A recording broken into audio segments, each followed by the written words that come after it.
नमस्कार, मी अनिकेत पाटील स्वागत करतो तुमचं आपल्या लाडक्या अलिबागचं क्रिकेट या पेजवर।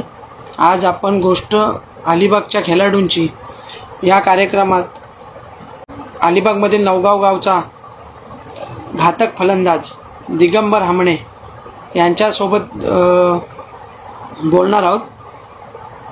दिगंबर हमणेबद्दल बोलायचं झालं तर नवगाव अलिबागमधील क्रिकेटची पंढरी असं म्हटलं जातं। त्याच क्रिकेटच्या पंढरीतून पराग शेलके, कमलाकर दादले, विनोद वाटकरे, हेमंत पाटील यांसारख्या खेळाडूंबरोबर दिगंबर हमणे यांनी देखील पदार्पण केलं होतं। आज ते नाव पूर्ण अलिबाग तालुक्यात अशा पद्धतीने गाजते की सर्वात लांब षटकार मारण्यासाठी ओळख निर्माण केलेली आहे दिगंबर हमणे या खेळाडूंनी।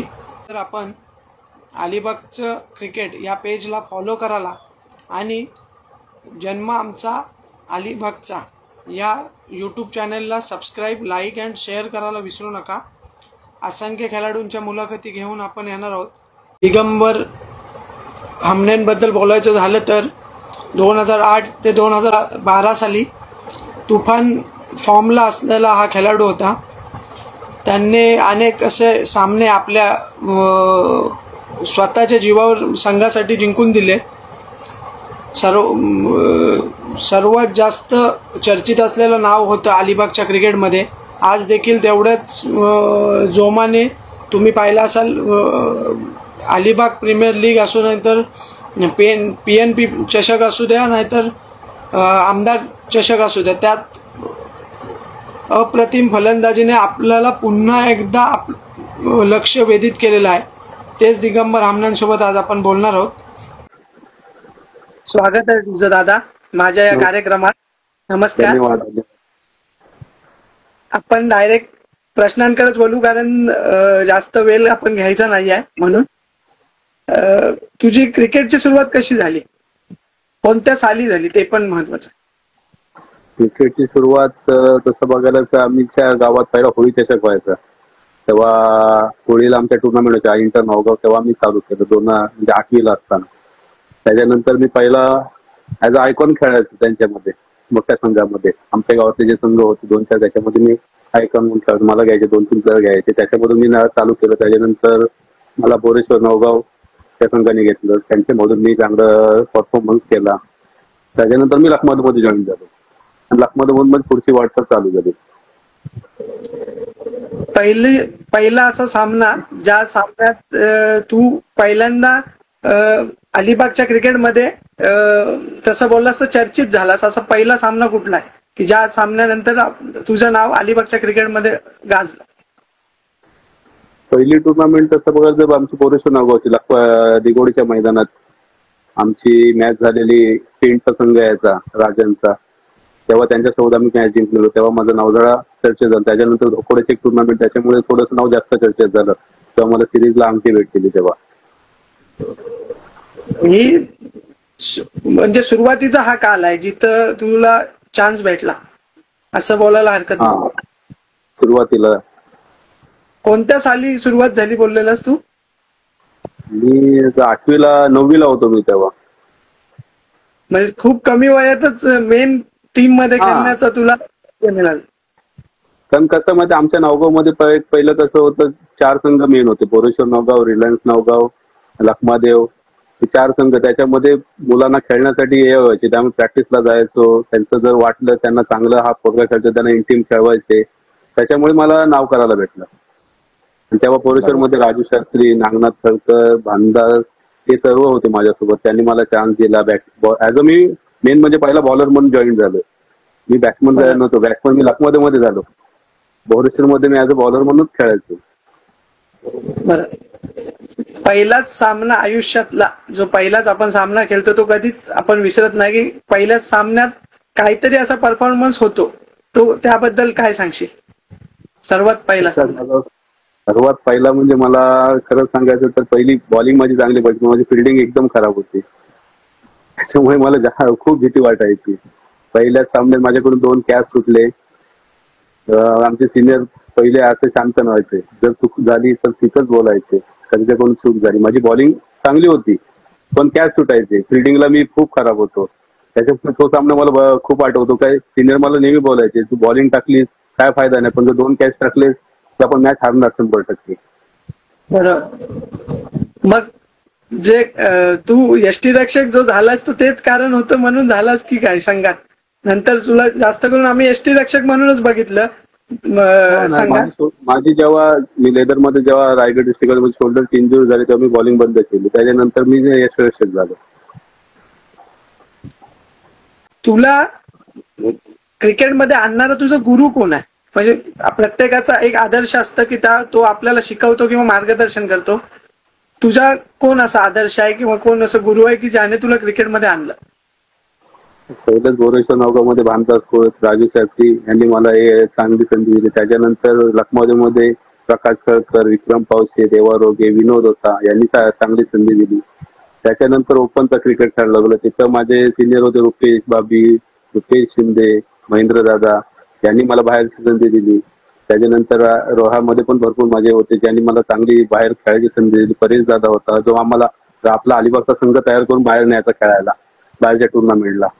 परेश चवरकर, हा परेश दादा. हा तेव्हा आमचा एक संघ होता, रुपेश बाबी, रुपेश म्हात्रे, आपला कोळगावचा एक होता, रुपेश शिंदे होता, सचिन आंबोस्कर तिकडून यायचा रोह्यावरून, रवी तेंडुलकर, असा आम्ही एक संघ बनवलेला ओपनसाठी.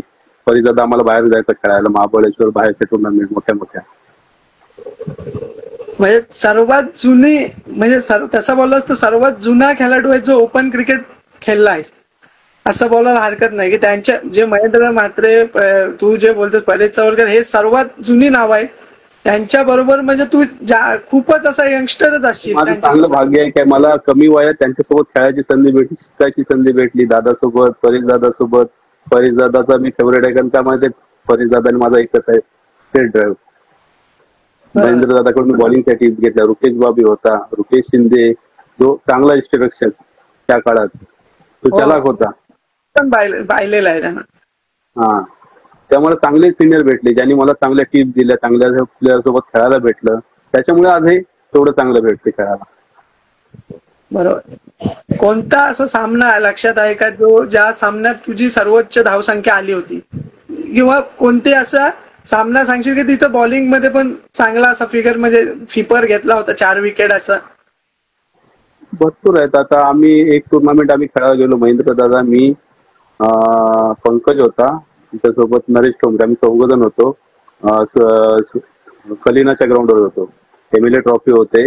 इंटर तेव्हा नॉन प्रोफेशनल टुर्नामेंट व्हायचे. प्रोफेशनल टीमला जास्त खेळायच्या मुद्द्याने अलाव नव्हता. तेव्हा आम्हाला टीम केलेली, ते आम्ही 4 जण गेलो. तेव्हा मी ऍज अ गोलंदाज मी आणि नरेश ठोंबरे बॉलिंग टाकायचो. दादा ऑलराऊंडर म्हणून होता सिरीजच्या कॅटेगरीमध्ये. मी आणि नरेश ठोंबरे सेमीफायनल पर्यंत बॉलिंगच्या सेम विकेट मध्ये होतो आणि फायनल मध्ये मी हॅट्रिक घेऊन मला बेस्ट बॉलर भेटला तेव्हा.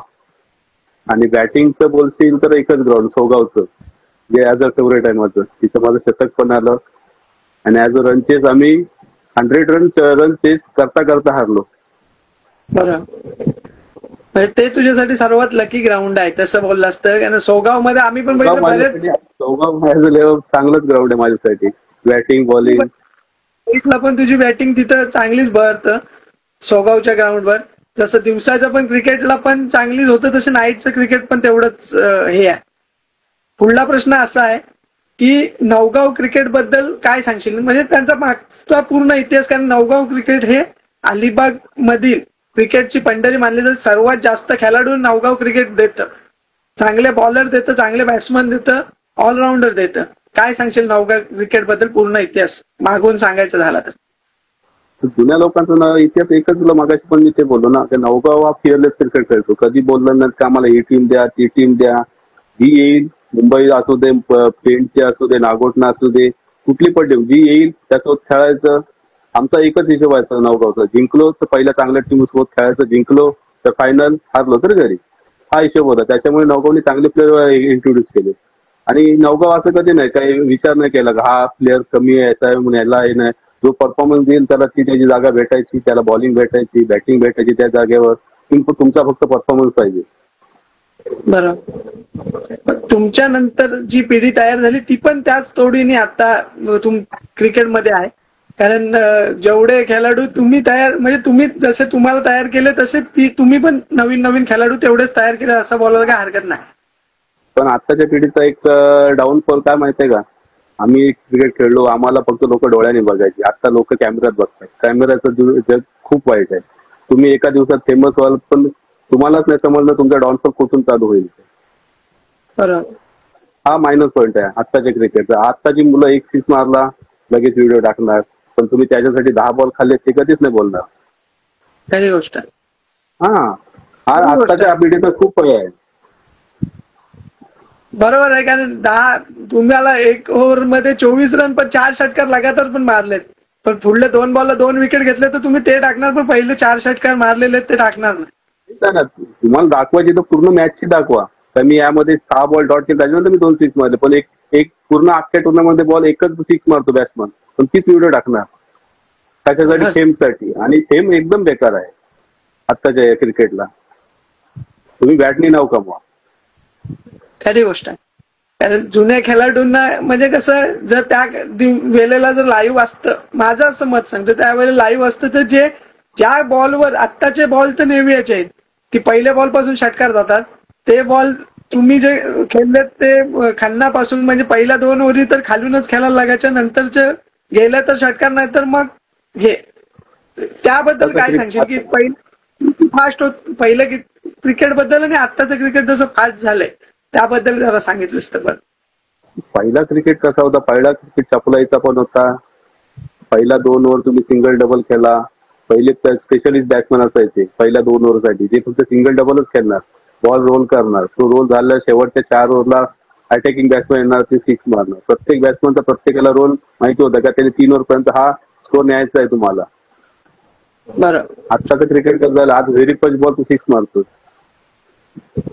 त्याला हे नाही. हा आत्ताचा बॉल आहे. आता मी सांगतो ना, आता खरा किस्सा सांगतो. एक आमच्या रिलायन्सच्या ग्राउंडवर टुर्नामेंट होती, पहिले ओपन टुर्नामेंट होते, तुला पण माहिती असेल. रिलायन्सच्या ग्राउंडवर इस्की टीम आलेली, ओंकार देसाई वगैरे. तेव्हा त्यांना सवय नाही, खन्ना बॉल त्यांनी कधीच बघितला नव्हता. तेव्हा जे आले फर्स्ट टाइम, तेव्हा एबी अलिबाग आम्ही चालू केली, एबीची पण टीम होती तेव्हा. त्यांना तर बॉल बघितला तर ते बोलतात, ये बॉल बोलते जाएगा नाही, बोलते इतना, बोलते जोर से मारना पडेगा. हा फरक आहे बॉलचा. खरी गोष्ट आहे. तोच तर मेन विषय आहे ना, की आपल्यातल्या क्रिकेट बद्दलचं मत आणि बाहेरचं ओपनच्या क्रिकेटचं वेगवेगळं आहे. ओपन क्रिकेट पण तू खेळलास आणि आपल्यातलं ग्रामीण क्रिकेट तर गाजवून सोडलंस. ओपनच्या क्रिकेट बद्दल जराशी माहिती सांग. आणि ग्रामीण क्रिकेट जे तुम्ही बघितलंस आत्ताच्या क्रिकेटपेक्षा पहिलं जे क्रिकेट होतं ते जे तुम्ही पाहिलंस, जिथून तुझे मी बॅटिंग बघितलेली आहे, त्यामुळं हे बोलायला हरकत नाही की त्यावेळेला सर्वात लांब षटकार मारण्याचं धाडस होतं तुझ्या अंगात, आजही देखील आहे.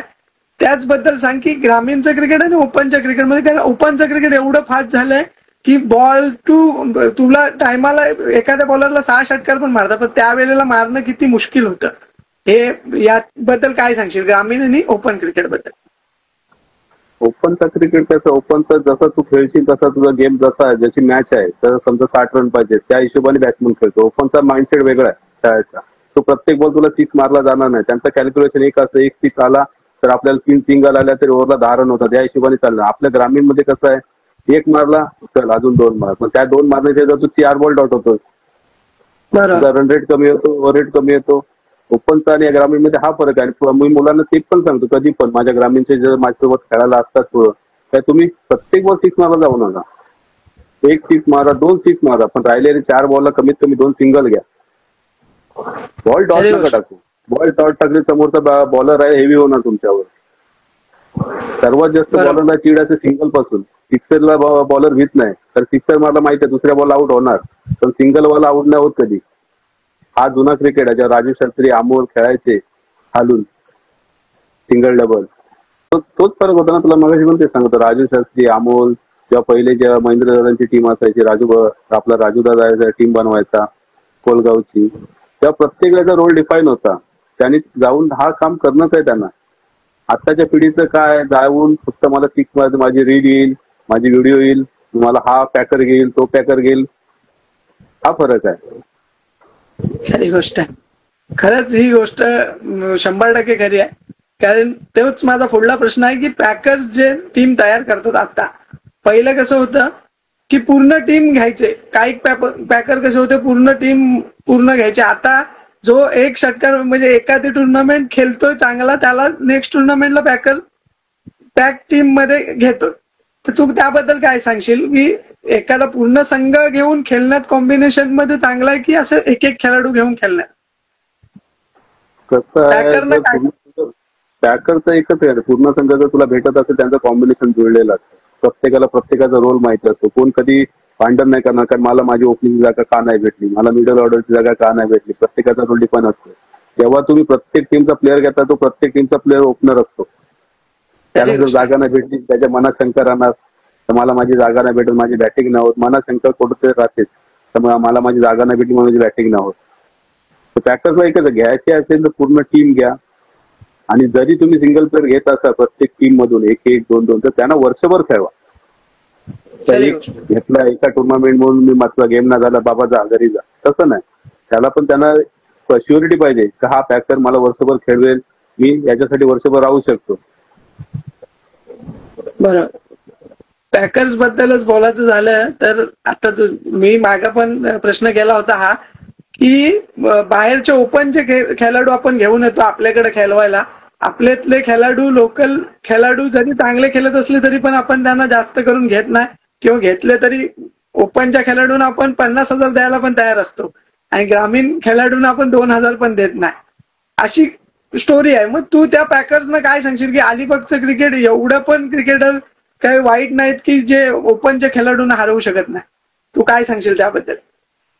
कसं आहे माहित आहे, जर तुम्ही बाहेर खेळाल दिसाल तेव्हा लोक तुम्हाला विचारतील. आम्ही एबी ग्रुप अलिबाग चालू केली कशासाठी? प्रत्येक एरिया वाईज आम्ही प्रत्येक टीम मधून एक एक दोन दोन प्लेअर चांगले घेऊन आम्ही टीम बनवली. कशासाठी? अलिबागचं नाव आपल्या अलिबाग पुरता न राहता बाहेर जाऊन खेळायचं.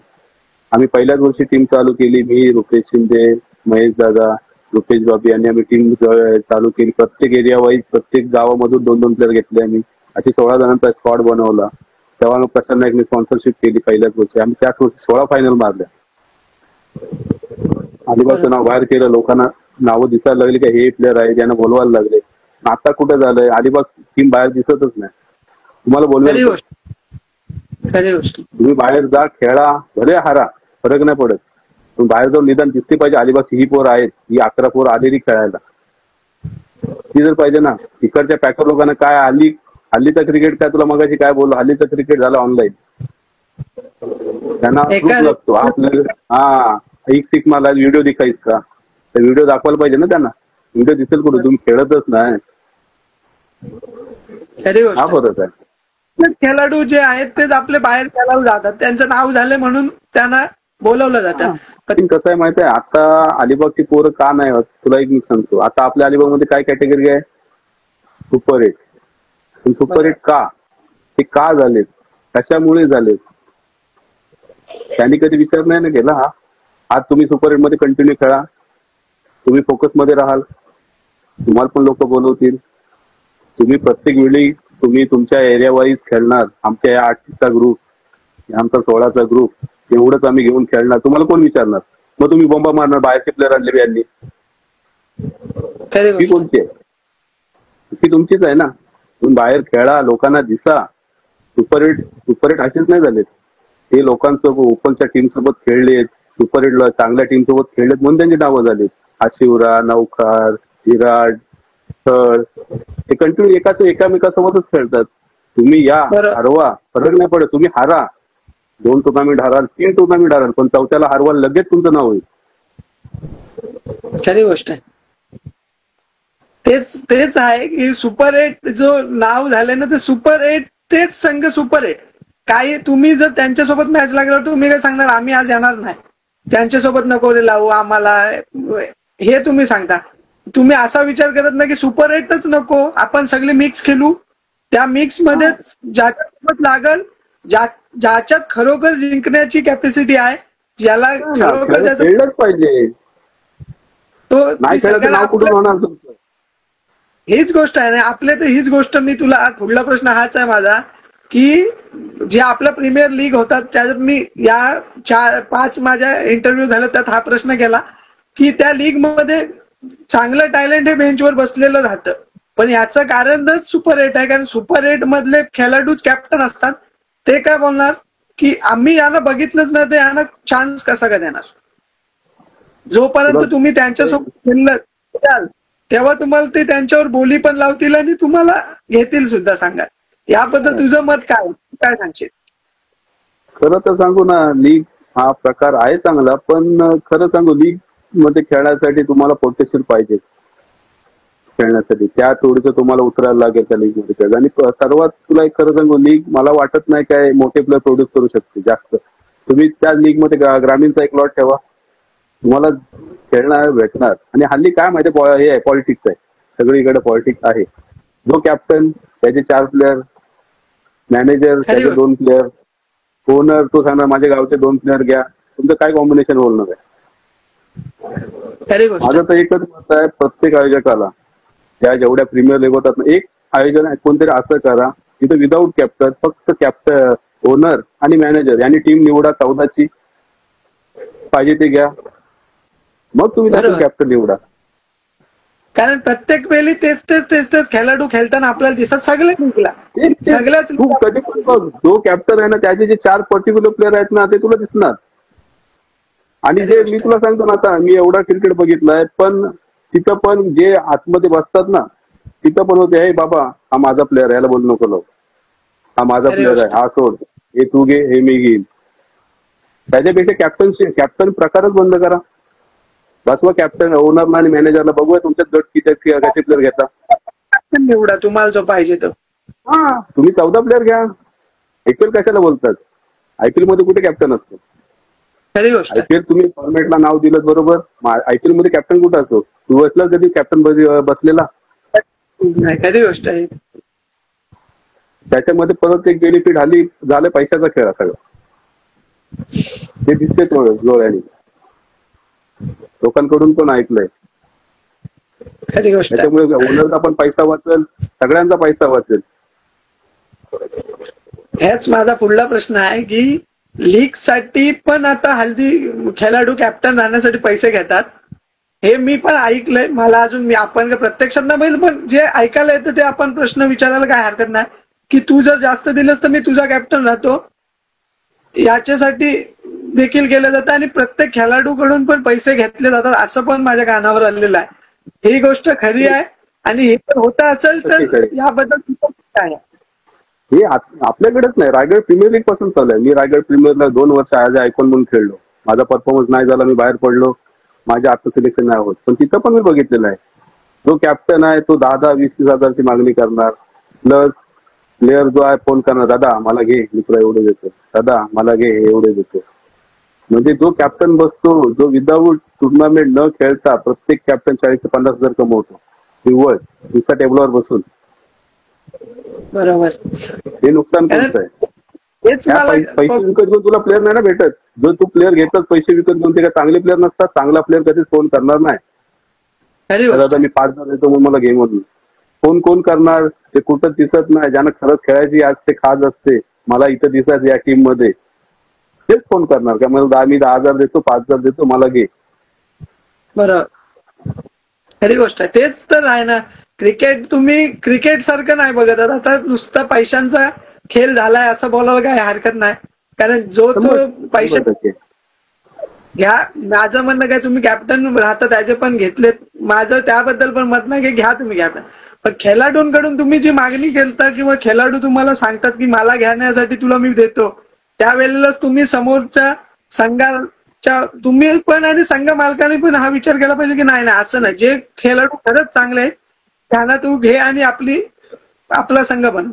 पण तुम्ही फक्त तुमच्या स्वार्थासाठी संघाचे कॅप्टन होता असं बोलायला काय हरकत नाही, माझं असं मत सांगतो.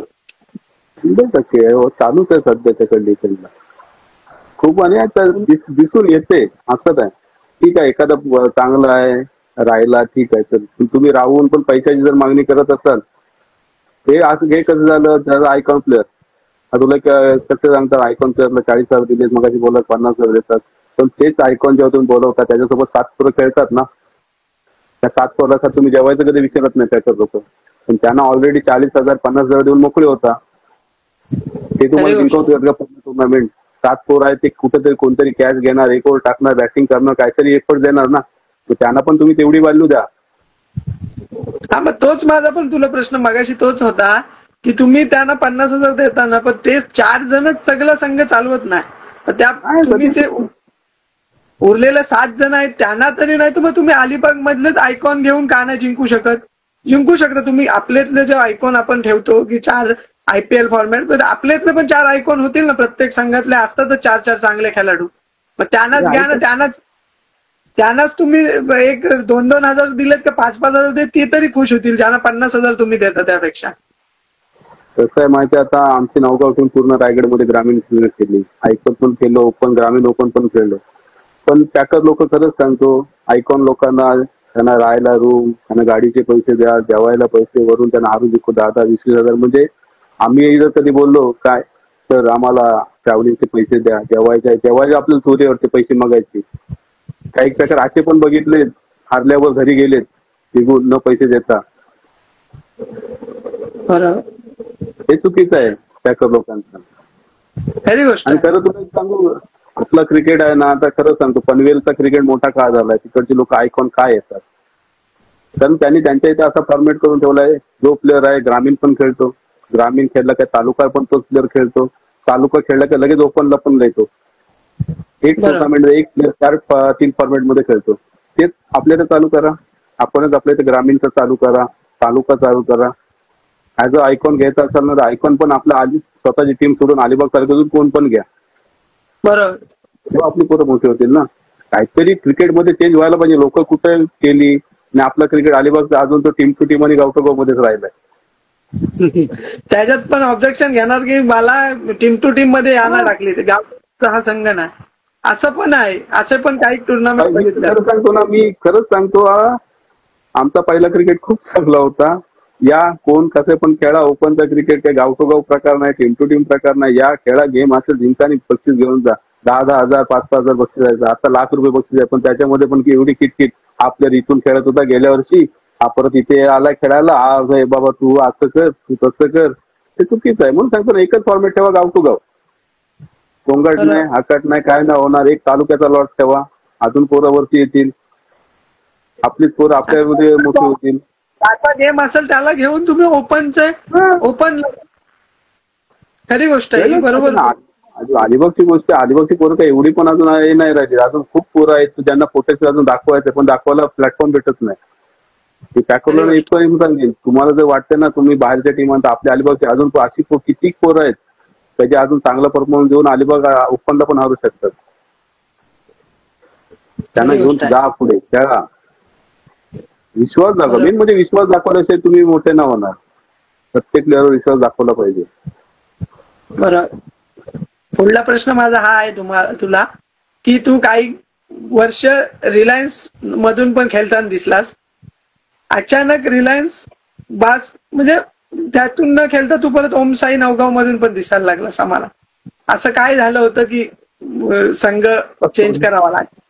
संघात कसं तुम्ही सगळे दादा प्लेअर होते, म्हणजे अजून देखील आहेत ते, आणि तो संघ कुठल्याही संघाला हरवायला पूर्णपणे रेडी होता. म्हणून तुला हा प्रश्न विचारतो, अचानक तुम्ही त्या टीम मधून एक्झिट घेऊन मग दुसऱ्या संघात कसं काय? झाले गैरसमज झाले यांचे लोकांचे, काही होते कधी कधी, पण आता परत जॉईन झालं, आता झाले 2 वर्ष आता. नाही म्हणूनच, कारण कसं आहे तुझं क्रिकेट आम्ही पाहिलेलं आहे, म्हणून बोलतो की मॅच जिथं फसते तिथं तू काढून नेण्याची कॅपॅसिटी तुझ्यात पहिल्यापासूनच आहे, की जिथं जिथं मॅच फसली तिथून तुम्ही काढून नेलेलं आहे. म्हणून तुला हा प्रश्न केला. पुढला प्रश्न असा आहे की माऊ 11 म्हणजे सर्वात जास्त एंट्री तुमची निखिल करतो, त्याच्याबद्दल काय सांगशील? शब्द चांगला स्पॉन्सर आहे, त्याने एवढ्या वर्ष आम्हाला नवगावला साथ दिली. जेव्हा तो पहिला वर्ष एंट्री करायचा, वर्षोला त्याला यश नाही भेटलं, तो नवगाव सोबत आला, नवगावने त्याला कंटिन्यू 4-5 जास्त वर्ष त्याला साथ दिली. त्यांनी पण आम्हाला साथ दिली, भरपूर ट्रॉफ्याच मिळवून दिल्या त्याला. आता सध्या तो ठरता ऍज अ पॅकर आहे. बरं, तेच कारण मी जर तसं बोललास ना की त्यांनी बऱ्याच संघांना तसं बोललास तर पुढे प्रोत्साहित केलं, म्हणजे संघ पूर्ण संघ नेला, की कुठला असा बाहेरचा खेळाडू त्या संघात टाकून नेला असं नाही, की पूर्ण संघच नेला. म्हणून त्यांनी विश्वास मेन आहे. पॅकरचा प्लेअरांचा पॅकरवर पाहिजे, पॅकरचा प्लेअरवर पाहिजे. हा जर मध्ये जर कुठं ब्रेक झाला तर तुटणार तुझं, आणि ती टीम पण नाही स्टेबल राहू शकत. बरोबर, गेम आहे, पण विश्वास पाहिजे. पॅकरच्या जर मनात राहिलं का ही पोरं माझ्यासोबत अशी करतात, ती माझ्यासोबत अशी करतात, तर मग त्या टीम मध्ये हे नाही राहत, टीम तुटणार 100%. गेम पण ना होणार, काहीच ना होणार त्या टीमचं. बरोबर. पुढला प्रश्न असा आहे की ओपन क्रिकेटमध्ये सर्वोच्च धावसंख्या कुठली आहे, म्हणजे बाहेर जाऊन, अलिबाग मध्येच नाही, बाहेर जाऊन जेव्हा तुला खेळायला जे चान्स मिळाला ओपन क्रिकेटमध्ये सर्वोच्च धावसंख्या. पण मग तुला मागाशी पण बोललो, ओपन क्रिकेटर मी फक्त बॉलर म्हणून खेळलो, बॅट्समन म्हणून फक्त ग्रामीण क्रिकेटमध्येच खेळतो. आता चालू केला open cricket me as a bowler म्हणूनच खेळायचो. फक्त मला बॉलिंग टाकायला नाही, बॅटिंग कधीच नाही भेटली. दादा वगैरे रुपेश शिंदे ते त्यांचं काम करायचे, मी रुपेश बाबी आम्ही आमचं बॉलिंगचं काम करायचं. प्रत्येकाचा डिपार्टमेंट वेगळा होता. मी ऍज अ बॉलर म्हणून जॉईन झालो. बरोबर. हा, लेदर क्रिकेटकडे कधी वळालास, म्हणजे ग्रामीण क्रिकेट खेळता खेळता लेदर क्रिकेट मध्ये पण आता तुझं नाव. लेदर क्रिकेटमध्ये मी जेव्हा आम्ही लखमादेवमध्ये खेळायचो, माझे सिनियर होते प्रकाश खेळकर, यांनी मला प्रकाश पावसकर जेव्हा हे खेळायची टीमचं, त्यांच्यासोबत मला बरं इथं रेवदंड्याला मॅचला एकदा घेऊन गेले. तर सर बोलते, त्यांनी सांगितलं एक बॉलर आता आहे, तर प्रकाश दादा बोलले आण, बोलते त्याला. तर पहिली मॅच रेवदंडा तिथं खेळून तिथून चालू झाला. त्याच्यानंतर त्यांच्या प्रकाश पावसकर सर्वांच्या टीम मध्ये मी खेळत राहिलो. त्याच्यानंतर आरडीसीसीने आम्हाला स्पॉन्सरशिप केली त्यांच्या टीमला, आणि दादानीच माझं रायगडच्या सिलेक्शनला नेलं मला. बरोबर, त्यांचा खूप मोठा वाटा आहे तुझ्या. प्रकाश पावसकर कधीच नाही विसरू शकेल, कारण त्यांनीच मला लेदर मध्ये चान्स दिला फर्स्ट टाइम. त्याच्यानंतर आता अभि सर आहे, ज्यांच्या करंटली मी जॉईन आहे टीम मध्ये, अभिलेन मध्ये.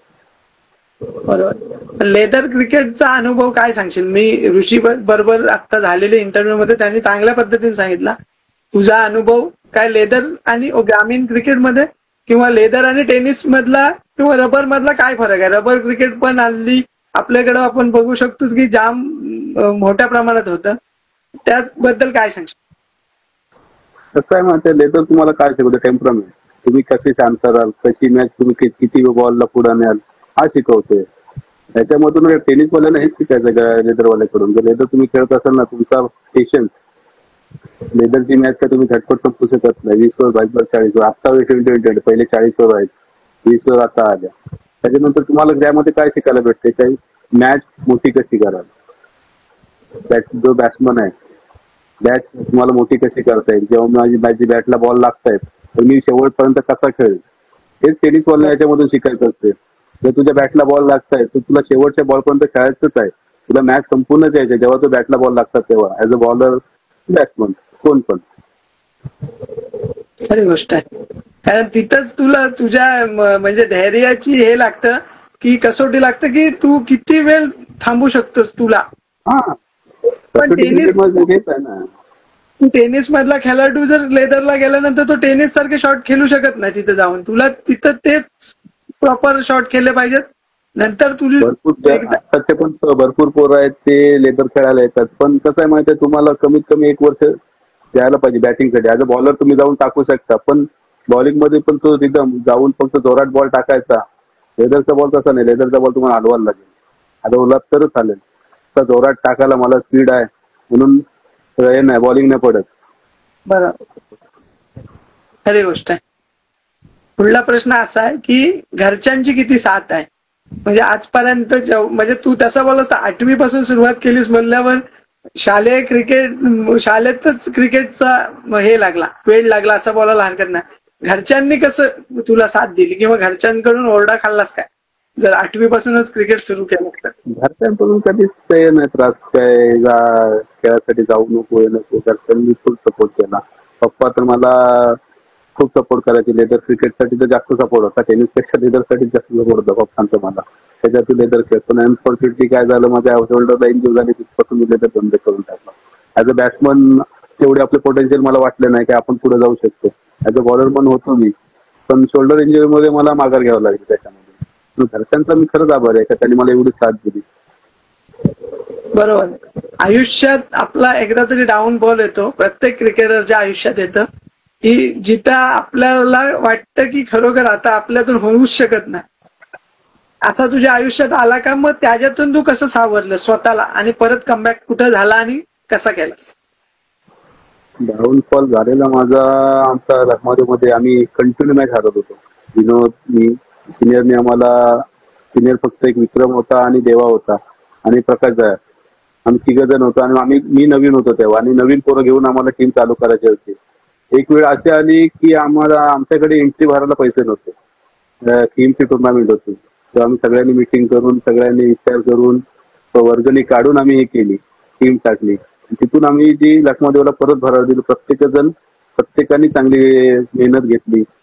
लखनौने सगळे प्लेयरनी, विनोदनी, मी, प्रकाश, विक्रम होता, देवा होता. बरोबर. तेच, कारण डाऊनफॉल हा प्रत्येक क्रिकेटरच्या आयुष्यात येतो. पाहिजे डाऊनफॉल नसेल तो प्लेअर होऊ शकत नाही माझ्या मते. काय त्याबद्दलच काय सांगशील की समजा एखाद्या क्रिकेटरचा खरोखर डाऊनफॉल आला, म्हणजे त्याला असं वाटलं की आपण आता एवढं कॅच पकडतोय किंवा कॅच पकडायला गेलो तरी ती सुटते, बॅटिंगला गेलो तर पहिले बॉललाच आउट होतोय आणि बॉलिंग मध्ये तर मारच खातोय, तेव्हा माणूस काय बोलतो, चल आता बास, आपण आपलं होऊ शकत नाही काही. तेव्हा कमबॅक कसा केला पाहिजे? तुम्ही काय सांगशील त्या खेळाडूंना? प्रॅक्टिस तुमच्याकडे पर्याय नाही. तुम्ही जे 1 तास करत असाल ते 2 तास करा, पण प्रॅक्टिस इज मोस्ट इम्पॉर्टंट. आता जी तरुण पिढी आहे, फक्त जाऊन बसायचं, प्रॅक्टिस केली तर केली, नाहीतर नाही. मी मॅच खेळतो ना म्हणून मला प्रॅक्टिसची गरज नाही. नाही, तुम्हाला प्रॅक्टिस केलीच पाहिजे. भले तुम्ही फॉर्म मध्ये असा अगर नसा, रेग्युलर प्रॅक्टिस पाहिजे. तुमच्या नजरेसमोर बॉल, बॅट पाहिजे, तरच तुम्ही मोठे व्हाल. तुम्ही जर स्वतःला वाटत असेल मी रोज मॅच खेळतो, मी ऐकून जातो म्हणून मला प्रॅक्टिसची गरज नाही. प्रॅक्टिस करायला पाहिजेच. भले एक दिवस भेटू दे तुम्हाला, घरी यायला एक दिवस. ऍज अ आयकॉन पण जे पण आहेत ते पण घरी येतात. महिन्याची टूर असेल, 2 महिन्यात, पण जेव्हा घरी येतात तेव्हा प्रॅक्टिसला कंपल्सरी जातात ते. तसं पण ग्रामीणच्या प्लेअरने मोठं केलं पाहिजे, काय स्वतःने प्रत्येकाची प्रॅक्टिस केलीच पाहिजे. मला वाटतं माझा डाऊन पण आला, 1 तास करताना 2 तास करा, 2.5 तास करा, जास्त करा, त्याच्यापेक्षा जास्त करा, तरच तुम्ही मोठे व्हाल. बरोबर आहे, ही खरी गोष्ट आहे. कारण त्यानंतर आपला कमबॅक होणं पण म्हणजे झाल्यानंतर लोकांच्या नजरेत आपण जास्त प्रमाणात निखरून येऊ शकतो असं बोलायला काय हरकत नाही. कारण लोक आपल्याला जेव्हा पाण्यात बघतात तेव्हाच तिथून उठून आपल्याला पुढे जायचं असतं, याबद्दल काही प्रश्न नाही.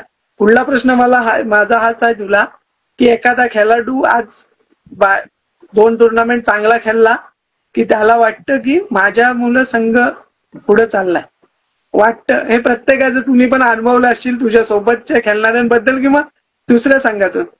तर तू काय सांगशील त्यांना की संघ एखाद्या खेळाडूच्या जीवावर नाही, पूर्ण 11 खेळाडूंचं जेव्हा हे बसतो तेव्हाच संघ पुढे जातो. तू काय सांगशील त्या खेळाडूंना? एक प्लेअर तुझी बरोबर एक मॅच तुला जिंकू देऊ शकतो, पूर्ण टुर्नामेंट जिंकू देऊ शकत नाही. जेव्हा एक बॅट्समन 100 रन करत त्यातल्या 20 रन करणार साईडचा प्लेअर पण त्याला स्ट्राईक देणार पाहिजे ना. त्याच्यामुळे मनात कोणतीच शंका ठेवायची नाही का मी एकट्यामुळे मॅच जिंकू शकतो. तू एकटा सगळे बॉल खेळू शकत नाही, तुला प्रत्येक बॉलला स्ट्राईक देणार एक तुझा पार्टनर तर पाहिजे. त्याच्यामुळे मनात कधीच शंका ठेवू नका मी एकटा आहे, मी 1 मॅन शो खेळते, मला माझ्यामुळे टीम जिंकते. हा जर विचार कराल तुम्ही 1 मॅच खेळा, 2 मॅच खेळा, पण पुढच्या मॅचला तुम्हाला जेव्हा अपयश येईल ना समोरची स्वतःची टीम पण तुमच्यासोबत नाही राहणार नाही. खरी गोष्ट आहे, बरोबर आहे. कारण असं बहुतेक ठिकाणी आपण बघतो. कारण काय आहे, काही संघात राजकारण घुसलं ना की राजकारणातून संघ वेगवेगळे होतात किंवा तो खेळाडू ते तिथून मी खेळतोय म्हणून तुम्ही आहात असं असतं. मी खेळतोय म्हणून तुमच्या संघात नाव आहे. पण तू काय सांगशील रे राजकारणाचं पण? हा माझा तुला प्रश्न आहे की राजकारणामुळं या गोष्टी घडतात की एखादा संघ चांगला खेळत असताना वेगवेगळा होतो. काय सांगशील राजकारण आणि क्रिकेटमध्ये राजकारण आलं नाही पाहिजे कधी.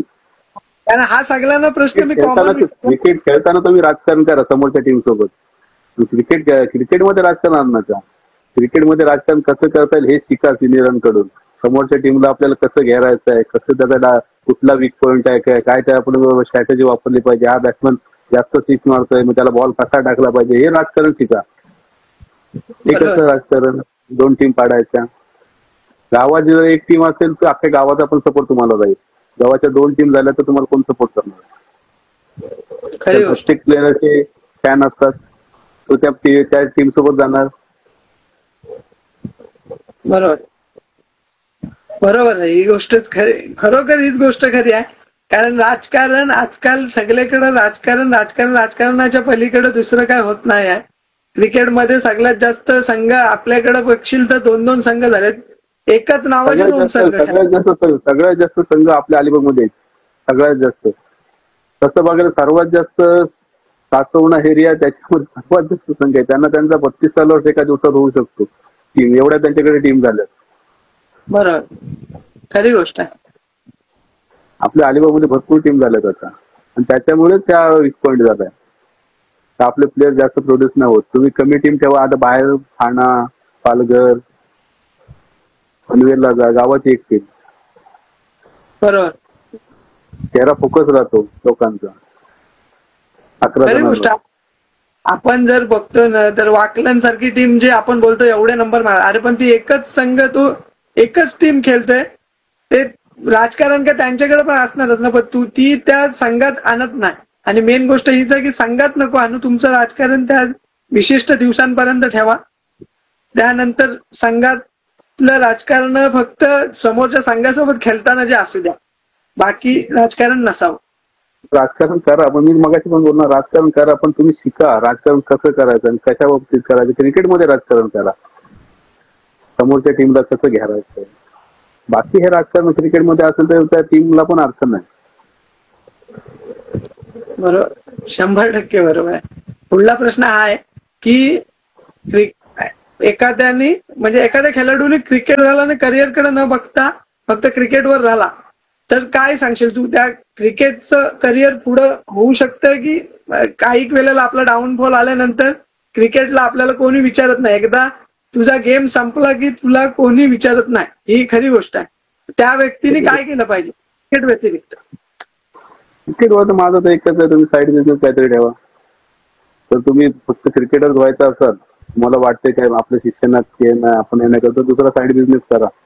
जर शिक्षण चांगलं असेल तर शिक्षण करून नोकरी पण करून क्रिकेट खेळता येते. आता योगेश सेंटर नोकरी करून खेळतो.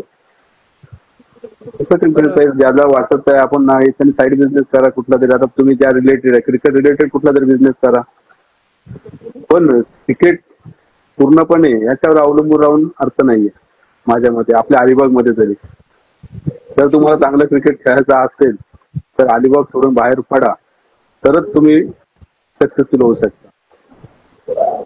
ग्रामीण खेळून तेवढं मोठं नाही होऊ शकत. बरोबर. अलिबागच्या क्रिकेटमध्ये पैसा म्हणजे पैसा येईल का खेळाडूंसाठी असं तुला वाटतंय का? की जसं बाहेरचे आपले खेळाडू आहेत ते त्यांना बक्षीस लावली जातात किंवा त्यांना बाईक, प्रत्येक टुर्नामेंट बक्षीस तर तिथं बाईक आहे किंवा एखाद्या वैयक्तिक बक्षीस दिली जातात. तुला असं वाटतं की आपल्यातल्या क्रिकेटमध्ये कधीतरी पैसा येईल का अजून ह्याच्या पुढे? आलाय ना आता भरपूर पैसा आला. तर 5-5 लीग होतात, प्रत्येक गावाची लीग होते, प्रत्येक लीगला 5 लाख 2 लाख बक्षीस आहे. आता आमदार चषकला तर फार होती 5-5 10 लाख बक्षीस आहे. तुम्हाला बाकीची बक्षीस मला 6 लाख 500 1000. पण पॅकरने पण विचार करायला पाहिजे पैसे लावताना. पण लावायचं असेल सगळ्या प्लेअरला, एकाच पर्टिक्युलर प्लेअर. प्रत्येकाचं कसं आहे माहिती आहे ना, मी भरपूर बघितलंय का एक जो प्लेअर आहे ना पर्टिक्युलर प्लेअर त्यालाच पैसे लावणार, पण बाकीचा पण मॅच जिंकवतो ना. बरोबर. तुम्ही त्याला 1000 लावा, पण जो दुसरा आहे त्याला 500 तर लावा, त्याला तरी काहीतरी अप्रिशिएट करा. खरी गोष्ट आहे. भरपूर लीगला मी भरपूर बघितलंय, जो एक प्लेअर आहे ना त्याला भरपूर बक्षीस लावतात पॅकरले, हा त्यांचा फॅन फेवरेट आहे म्हणून. तेच मी पण बोलतोय की अलिबागच्या प्रत्येक खेळाडूला जर लावलं तर माणूस म्हणजे कसं आवडीने, तसं आवड क्रिकेटची फक्त का आपण बोलतो आपला आवड आहे क्रिकेटचा गेम, आपला आवड लहानपणापासून आपल्या हातात बॅट दिली जातं, मग ती आवड होतं.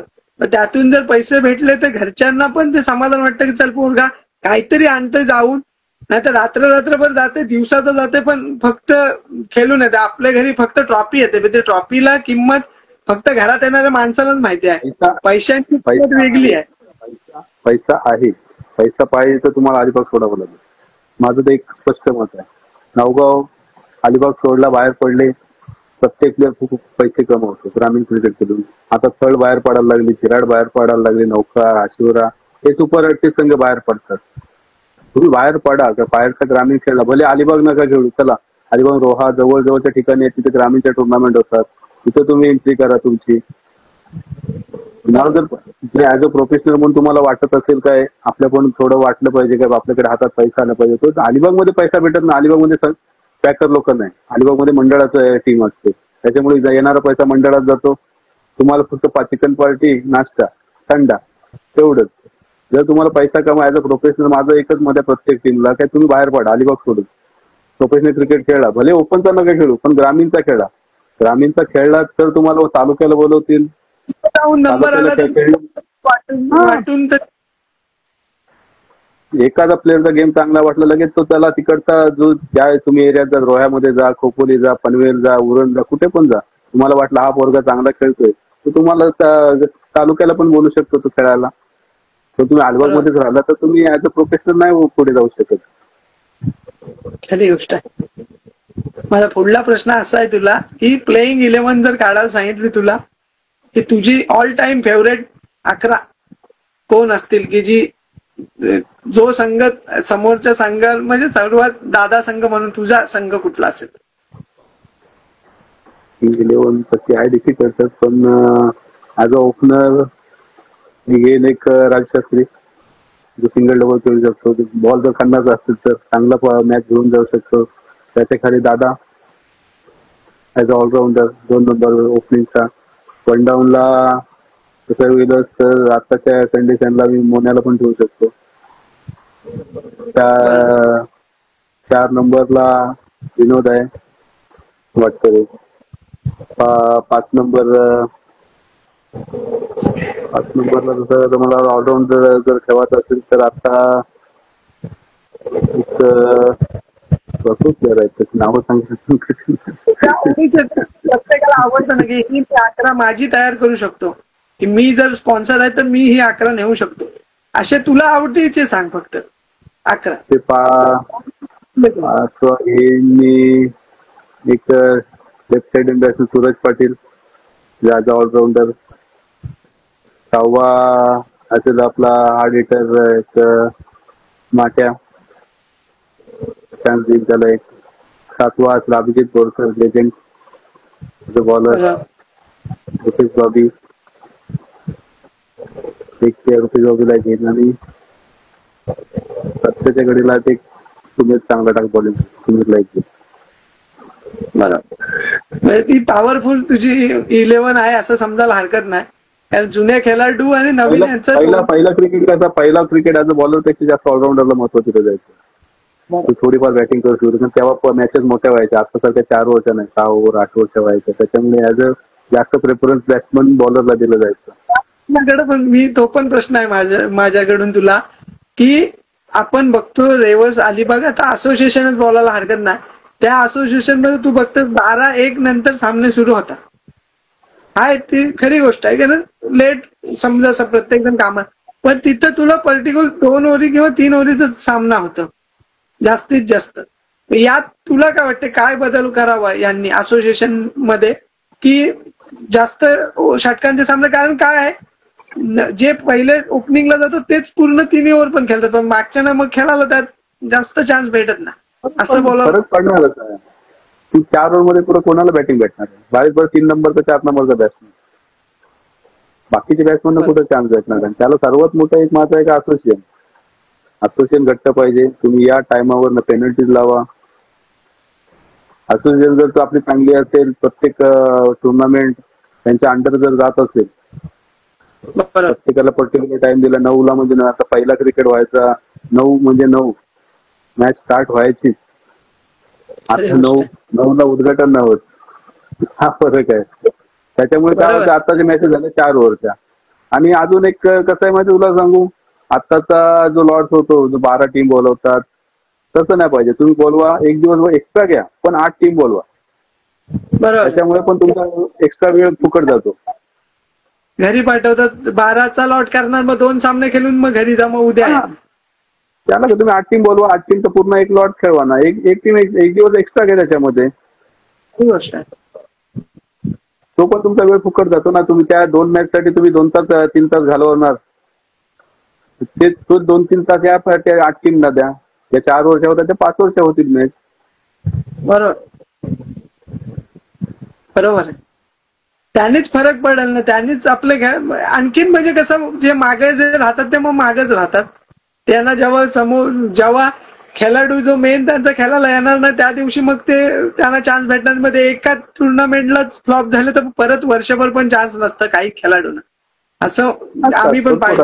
कारण कसं आहे, त्या प्रत्येक टीम मध्ये ते असे प्लेअर असतात की त्यांना फक्त फिल्डिंगला घेणार, त्यांना येणार, बाबा तुला एक बॉल भेटलाय, हा सिक्सच मारत आहे, तुला नाही मारला तर तू बाहेर. असं कुठं गेम होणार आहे? बरोबर बरोबर आहे, खरी गोष्ट आहे. माझा पुढला प्रश्न तुला असा आहे की समजा या आयोजन मोठं आता आपले तर बरेच 50-55 त्याच्या वरतीच आता बक्षीस असतात.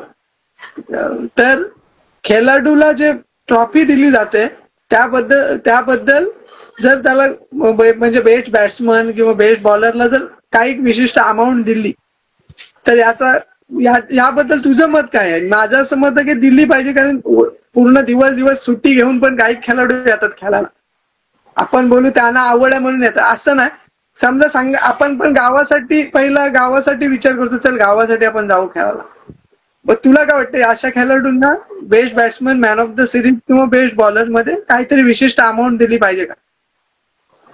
चांगलं आहे, संकल्पना चांगली आहे, दिली तर चांगलं आहे. प्रोत्साहन पण भेटेल. ट्रॉफीपेक्षा जर थोडेफार पैसे भेटले की हातात तर त्यांना पण चांगली जिद्द भेटेल. काय चला आज भेटले, उद्या आपण अजून चांगले मिळेल, तर अजून ज्याला बेस्ट बॅट्समन भेटले तो विचार करेल मी या सिरीज साठी खेळतो, मला अजून चांगला परफॉर्मन्स देता येईल.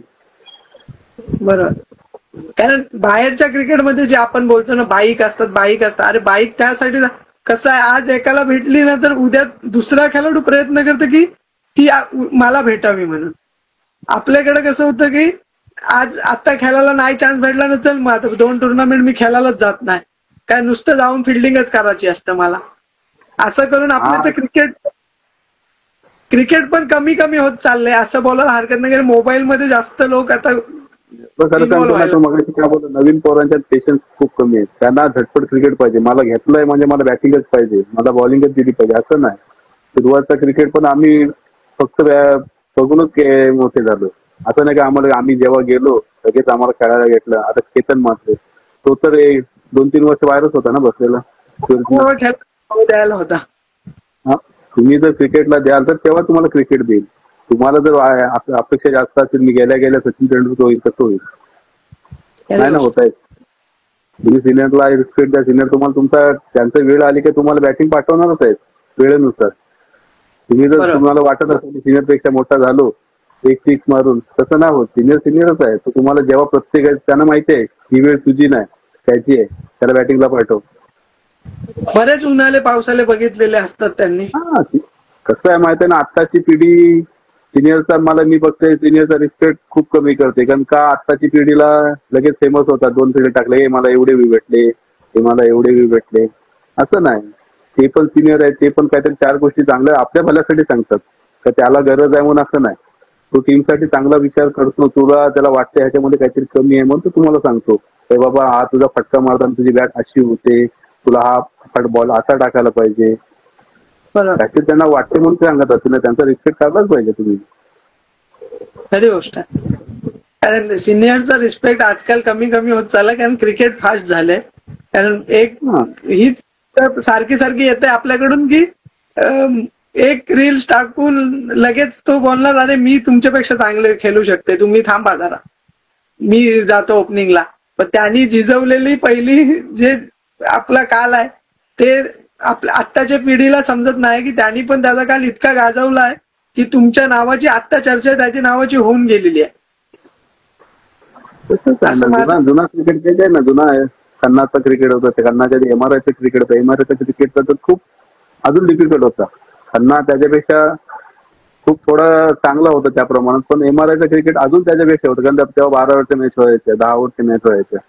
आत्ताच्या मुलांना, आत्ताची मी खरं सांगतो ना, 6 ओव्हर उभे नाही राहणार. 4 ओव्हरमध्ये टीम ऑल आउट पण होतात आत्ताच्या कंडिशनला. का 6 मारायचे, तर तसे बॉल पण तसे आले, त्या बॉलमुळे पण फरक पडला क्रिकेटमध्ये. माझं तर एकच मत आहे, बॉल जरा जास्त फरक पडतात. आणि आताच्या पिढीला पण त्या 6 बघायच्या पब्लिकला लाईव्ह मॅचला. म्हणून तर बॉल त्या पद्धतीचेच बनवून आणतात की जास्तीत जास्त बॉल बाहेर. खरी गोष्ट आहे ही. माझा पुढला प्रश्न असा आहे की काही खेळाडू वैयक्तिक पारितोषिकांसाठी पण खेळतात, की वैयक्तिक पारितोषिक मला भेटावं, की माझा आज एवढ्या रन आहेत, अजून थोड्याशा मारलं तर मला मॅन ऑफ द सिरीज भेटेल.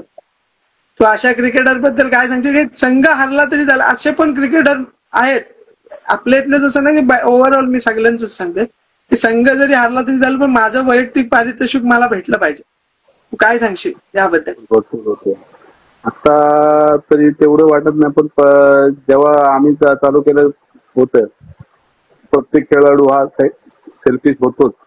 जर मोठं बक्षीस असेल सेल्फिश होतोच. जर बाईक असेल तर दुसरं काय 10,000 आहेत, 5,000 आहेत सिरीजला, त्याला वाटतं जर माझ्या जर एवढा रन आहे, 2 रन कमी आहे, तर मी सिंगल डबल खेळू शकतो, तर करतो तो. आणि वाईट आहे खूप माझ्या मते. तुम्ही टीमसाठी खेळला, जिंकलं तर तुम्हालाच भेटणार आहे. बरोबर, तेच मला पण बोलायचं आहे की जिंकलं तर ते तुम्हालाच भेटणार आहे. टीमसाठी टीम पहिली समोर ठेवली पाहिजे. कारण बहुतेक ठिकाणी असं झालेलं आहे की स्वतःच्या बक्षिसासाठी संघ हरला तरी चालेल, पण मला बक्षीस माझं भेटलं पाहिजे.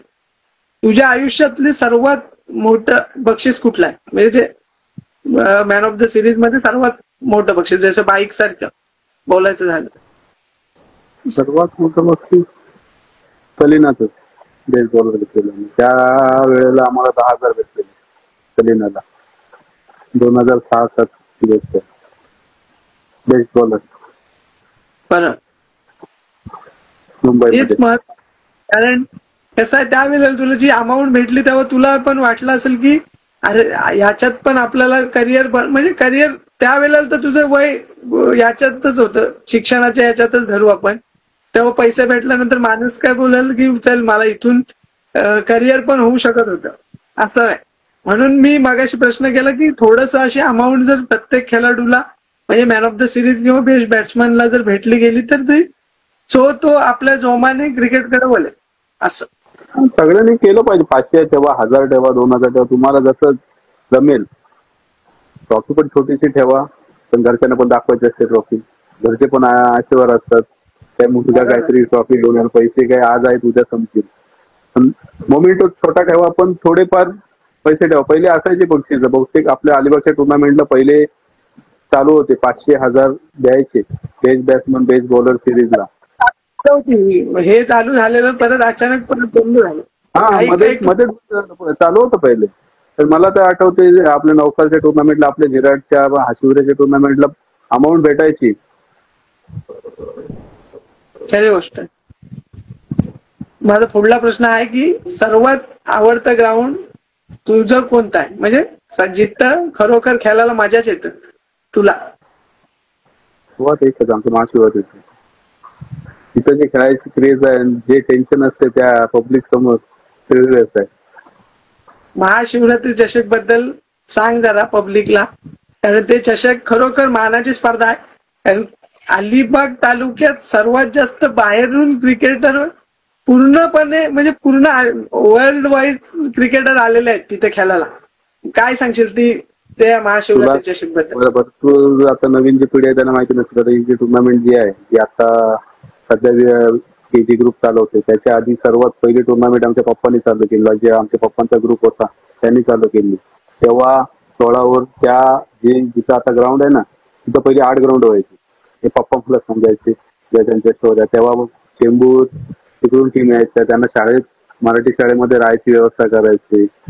जेवण कमिटीकडून असायचं, आरसेट मधून सगळ्या टीमना, बाहेरच्या टीमना राहायची व्यवस्था मराठी शाळेमध्ये असायची.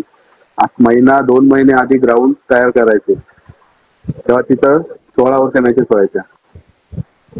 तिथून शिवरात्रीचे मॅचेस चालू होते. त्याच्यानंतर मग केजी कडे आलं, केजी म्हणून कडून परत मग ऑलराऊंडर कडे, ऑलराऊंड ग्रुप कडे आलं, ऑलराऊंड कडून परत मग आता ओमसे आणि केजी कडे परत आलं. आणि सर्वात मोठं आणि सर्वात जुनं आणि सगळ्यात जास्त ओपनचे प्लेअर खेळलेलं ग्राउंड म्हणजे कुठलं असेल तर तेच महाशिवरात्रीचे शक्य. आणि त्याची कुठलं अलिबाग मध्ये कुठलं हा तेच ना, पूर्ण अलिबाग करते चषकाची वाढ बघतात, तसेच ओपनचे पूर्ण सगळ्यात अलिबाग मधले जेवढे पॅकर आहेत ते वर्षभरासाठी पैसा, काही पॅकर असे पण आहे जे वर्षभरासाठी पैसा जमवून ठेवतात का एका टुर्नामेंटचे मला हा प्लेअर पाहिजे म्हणून. प्रत्येकाची क्रेज असते. काय जसं मुंबईच्या आपल्या रतनबुवा या टुर्नामेंट प्रत्येक जण पॅकर सांगतो मी हे प्लेअर आणले ते प्लेअर आणले, पण आपल्या शिवरात्रीला पण प्रत्येक पॅकर अभिमानाने सांगतो बघ मी हा आणलाय, मी ही टीम आणली, मी ती टीम आणली. पण तिथं जे खेळायचं आहे पॅशन आहे. भले बक्षीस कमी होतं सुरुवातीला, आता बक्षीस मोठे झाले, पहिले 50,000 30,000 पण तीच टशन व्हायची आणि आता पण तीच हे होते. बरोबर, खरीच गोष्ट आहे. कारण आता जरी बक्षीस वाढलं असलं तरी क्रेज काय कमी झाला नाही. क्रेज तो जसा पहिला होता तसंच अजून पण. सगळ्यात जास्त पब्लिक ऍट अ टाइम तिथं बघणारी ते एकच आपलं ग्राउंड असेल शिवरात्रीला. ते अशी पब्लिक मी तर नाही बघितलं, कारण माझ्याकडे ओमसाईच्या निमित्ताने माझ्याकडे आयोजनाची वेळ आली. 3 वर्ष मी केलं बघितलं, पण खरंच सांगतो ना तिथं जे आहे ना भल्या भले ना घाम पडते पब्लिक.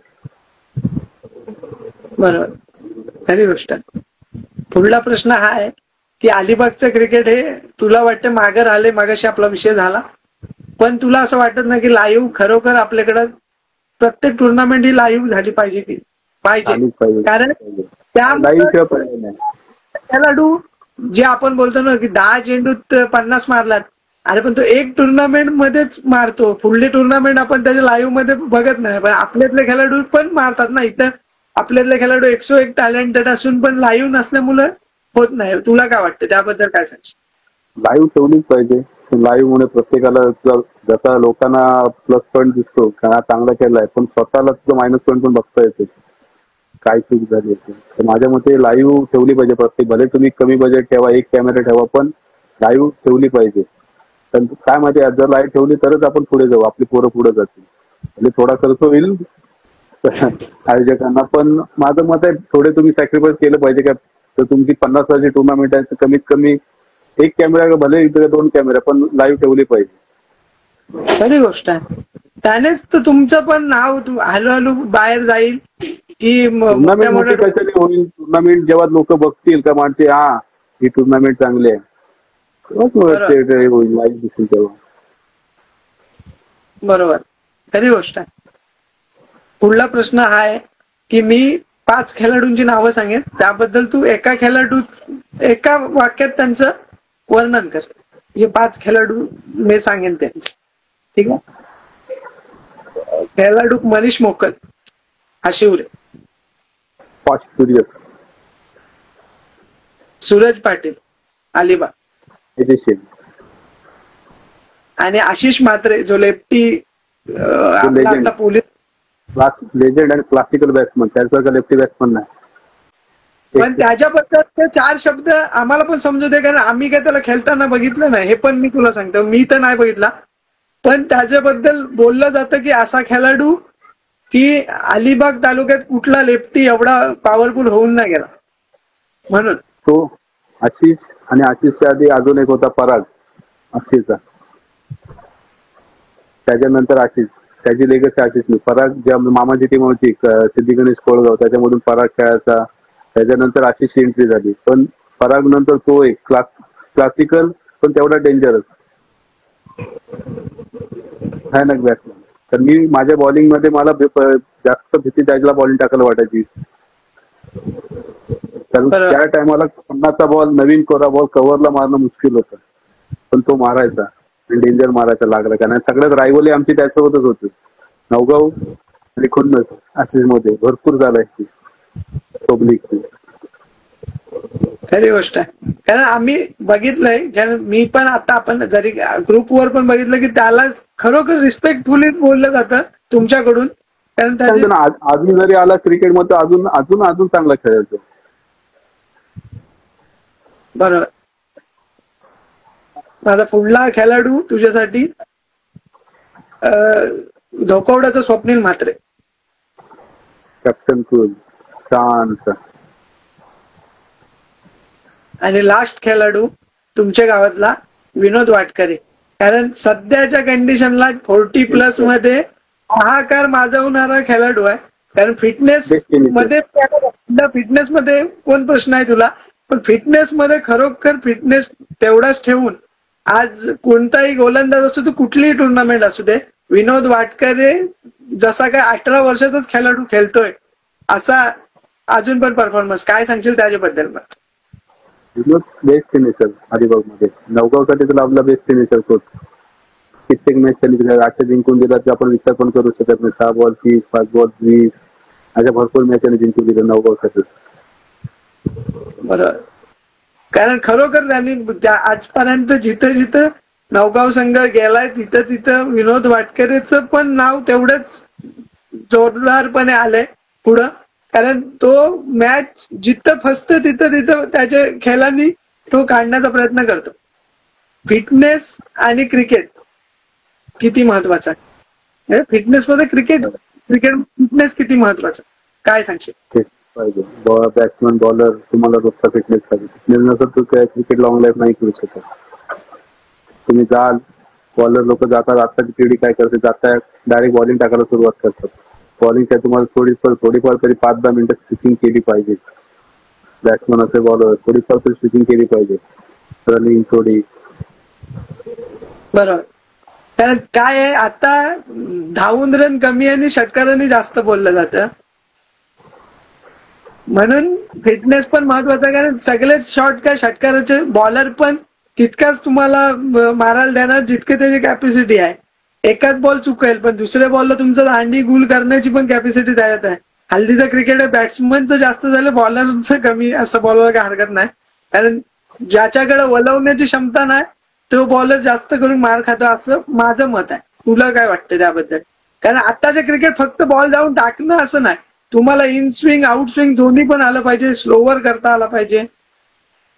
बॉलर मी तुला सांगतो ना, बॉलर जेव्हा मी चालू केलं तर मला माझे जे सिनियर होते ते एकच सांगायचे बॅट्समनच्या माइंड सोबत खेळलं पाहिजे बॉलरने. तू तर बॅट्समनला रीड केला का फटका मी इथं मारलं त्याचे पाय चप्पल कुठे होतात काय होतं त्यानुसार तुला बॉल टाकायचा आहे. ते जर जो बॉलर आहे तो रीड करायला शिकेल का हा बॉल हा बॅट्समनचा वीक पॉईंट आहे, हा ऑप्शनला बॉल टाकून त्याला बॉल कुठे टाकायचा. मग आता प्रत्येक बॉलरने ते शिकायला पाहिजे. बरं. माझा शेवटचे प्रश्न तुला आता 5 जे रॅपिड फायर सारखे मी 2 प्लेयरचे नाव सांगेन किंवा 2 कुठलं ऑप्शन देईन, तू त्यातला एक ऑप्शन चूज कर. ओपन क्रिकेट मध्ये सध्याच्या कंडिशनला आवडणारा तुझा खेळाडू पंकज जाधव, माटा की अक्षय पाटील मोने? सध्याच्या कंडिशनला मोने. दुसरा प्रश्न असा की क्रिकेटमध्ये तुला बॅटिंग जास्त की बॉलिंग जास्त आवडतं? बॅटिंग. कारण ऍज आत्ताच्या कंडिशनला तुझं जर बघितलं तर आपण बॅटिंग मध्ये सध्या बॅटिंग, कारण तसं बोललास तर बॅटिंग मध्ये आता त्याच्याकडे बॉलिंग कमी प्रमाणात टाकतोस. बॉलिंग टाकतो. हा आता सध्याच्या कंडिशनला बॅटिंग चांगली. पुढला प्रश्न असा की दिगंबर आमने जर त्याला वेळ अशी आली की ग्रामीण साठी पण तेव्हाच मॅच आहे आणि ओपन साठी पण तेव्हा मॅच आहे, दोघांपैकी कुठली मॅचची चॉईस करेल? ग्रामीण. का? कारण ऐकायला आवडेल सगळ्या. कारण कसं माहितीये तुम्हाला राहण्याचं मोठं ग्रामीणच करते, डाऊन पण येतं तेव्हा तुम्हाला ग्रामीणच हे केलं. ओपन जोपर्यंत तुमचा हात चालते बॅट चालते तोपर्यंत ओपन तुमच्या सोबत आहे. जेव्हा तुमची बॅट थांबेल बॉलिंग टाकायचा स्पीड कमी होईल ओपन तुम्हाला सोडून देणार 100%. जेव्हा तुम्हाला टाकलेलं असतं तेव्हा तुम्हाला ग्रामीणच परत घेणार आहे. त्याच्यामुळे शेवटपर्यंत ग्रामीण सोबत प्रामाणिक राहा, बाकी काही नाही. बरोबर. तू वेगवेगळ्या संघातून खेळलास तुमच्याच गावातले, त्यापैकी 2 संघ सांगतो, लखमादेव नवगाव की रिलायन्स नवगाव, कुठली चूज करशील? लखमादेव नवगाव. कारण जिने पहिल्यापासून नाव दिलं. 100%. पुढला प्रश्न असा आहे की खेळाडू म्हणून जर तुला कुठला कॅप्टनच्या अंडर आवडलं म्हणजे खेळाला, म्हणजे कुठला कर्णधार तुझ्या आयुष्यातला महत्वाचा घटक ठरला की ज्याच्या कर्णधारशिप मध्ये मी जास्त करून बहरून आलो, असा कोणता कर्णधार आणि त्याच्याबद्दल काय सांगशील? तसं बघायला गेलं तर एक माझी विनोदच्या संघ लखनऊ जेव्हा आम्ही चालू केली त्याच्यानंतर त्यानेच तुला जास्त प्रोत्साहित केलं असं बोलायला हरकत नाही. बॅटिंग तिथूनच मॅच चालू झाली. लखनऊ बसलो तेव्हा मी ऍज अ ऑलराऊंडर नावात आलो नावारूपात. ऍज अ मी बॉलर म्हणून पहिले खेळायचो. बोरेश्वर जेव्हा मी लिव्ह केली आणि जेव्हा जॉईन झालो लखनऊ मध्ये ऍज अ पहिलं पळून पडायला मला त्यांनीच प्रमोट केलं की जा बॅटिंग कर. कारण प्रॅक्टिसला माझी बॅटिंग बघायचे ते. त्यांनी मला बोलले पळून पडायला. तेव्हा पळून पडायचं ग्राउंड हे हाफ होतं. पहिलं ग्राउंड वेगळं होतं. आताचं ग्राउंड जे आहे ते पूर्ण ओपन आहे. त्या फक्त समोर सीट असायची जास्त करून. तर त्यांनी मला प्रोत्साहन दिलं की जा तो ओपनिंगला जा तिथून माझी बॅटिंग करून पहिल्याच मॅचला 50 मारलेली तेव्हा. आणि लास्ट प्रश्न असा की आवडता फेवरेट शॉट की फुल शॉट? स्ट्रेट ड्राईव्ह एकच आपला फेवरेट आहे. सरळ 6. चषक मध्ये जे तुझं कमबॅकची बॅटिंग झाल्या म्हणजे 40+ संघ खेळतो होता म्हणजे आरसी ग्रुप त्या संघात तू खेळलास. त्या संघात ओपनिंगला येऊन तुम्ही ज्या प्रत्येक मॅचला धावा केल्यास त्याबद्दलचा अनुभव सांग. म्हणजे काय त्या वेळेच ते दिवसात काय सांगशील? ते दिवस तुझा तो दिवसच होता तुझ्या प्रत्येक मॅचला बॅटिंग झाली होती. बॅटिंग म्हणजे कसं माहिती जे माझे मेंटॉर होते कॅप्टन होते ओनर होते त्यांचा माझा खूप विश्वास होता की हा तुला बॅटिंग करायचंय तुला ओपन करायचंय तू मॅच पूर्ण घेऊन खेळ. मला शक्यतो ते आवडतं पूर्ण घेऊन खेळायला. मला जर माझा वेळ भेटला तर आपण पूर्ण मॅच फिनिश करू शकतो चांगली बॅटिंग करू शकतो. ते जर तुम्हाला कॉन्फिडन्स दिला समोरच्यानी तर तुला जाऊन पूर्ण मॅच घेऊन खेळायचे समोरच्याला घेऊन खेळायचंय तर चांगला हे भेटतो.